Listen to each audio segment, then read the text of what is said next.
Q news లో పనిచేయటకు senior video editors కావాలను సంప్రదించవలసిన నెంబర్లు 8688926084. యూట్యూబర్లపై ఆంక్షల పిడుగు, ప్రసార సేవల నియంత్రణ సవరణ బిల్లు పేరిట నిబంధనలు.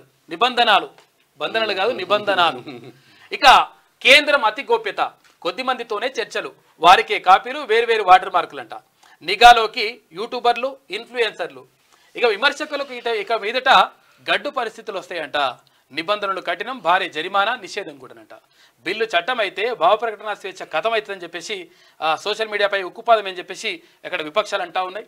అండగా నిలవాలని యూట్యూబర్లు వేడుకోలు జరుపుతా ఉన్నారని చెప్పేసి ఒక వార్త కనిపిస్తా ఉంది. యూట్యూబ్ల పైన ప్లస్ ఈ పీడిఎఫ్ పేపర్ల పైన కూడా ఏదో తీసుకొస్తున్నట్టు సమాచారం అయితే అందుతుంది. దీని ద్వారా మొత్తం కూడా నష్టం జరుగుతుంది. ఎందుకంటే ఇది కరెక్ట్ కాదు. లోక్సభ ఎన్నికల్లో పలువురు సోషల్ మీడియా ఇన్ఫ్లుయెన్సర్లు, యూట్యూబర్లు తమకు వ్యతిరేకంగా పనిచేశారని మోడీ ప్రభుత్వం భావిస్తోందా? తాము ఆశించిన ఫలితాలు రాకపోవడానికి ప్రతిపక్షం అంతో ఇంత బలం సమకూర్చుకోవడానికి వీరు విస్తృతంగా జరిపిన ప్రచారమే కారణమని అనుకుంటోందా? ఈ నేపథ్యంలోనే సోషల్ మీడియాను, యూట్యూబర్లను, స్వతంత్ర జర్నలిస్టులను కూడా ప్రభుత్వ నియంత్రణ కిందికి తీసుకొచ్చే ప్రయత్నాలు చేస్తోందా?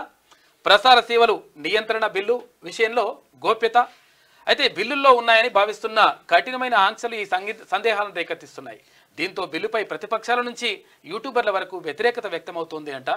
యూట్యూబ్ల పైన నిఘా పెట్టాలి, తర్వాత యూట్యూబ్లను నియంత్రించాలని చెప్పేసి కేంద్ర ప్రభుత్వం భావిస్తుంది. క్యూ న్యూస్ లో పనిచేయటకు సీనియర్ వీడియో ఎడిటర్స్ కావాలను సంప్రదించవలసిన నెంబర్లు 8688926084.